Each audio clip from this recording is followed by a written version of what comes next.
Si è accorto del poverello. Facciamo un applauso. Bravo.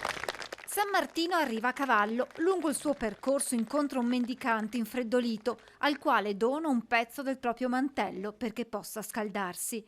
La tradizione si rinnova a Merlengo di fronte a uno degli oltre 100 capitelli della frazione di Ponzano, quello dedicato proprio al santo, patrono dei fanti. Vogliamo trasmettere alle nuove generazioni quelle che sono le tradizioni e i valori che ha incarnato San Martino con la sua opera e la sua beneficenza che ha fatto. Ad accogliere l'arrivo di San Martino i bimbi delle scuole dell'infanzia, ai quali è stata spiegata la storia del santo e l'importanza di dedicarsi a chi ne ha bisogno. In questi anni è sempre più difficile riuscire a donare o accorgersi del vicino di casa o anche del compagno di classe che ha bisogno di qualcosa. Spesso, magari anche solo del tempo, dedicare un po' di attenzione a chi ne ha bisogno o semplicemente far capire la nostra vicinanza. A benedire le celebrazioni Don Matteo, da 2 settimane parroco di Paderno, Ponzano e Merlengo, al suo primo evento pubblico, che nel discorso ai bimbi ha sottolineato come accanto alla figura di San Martino si ricordino anche i frutti della terra che si celebrano in questo periodo dell'anno. Ma è un raccolto che va condiviso. I frutti della terra sono per tutti,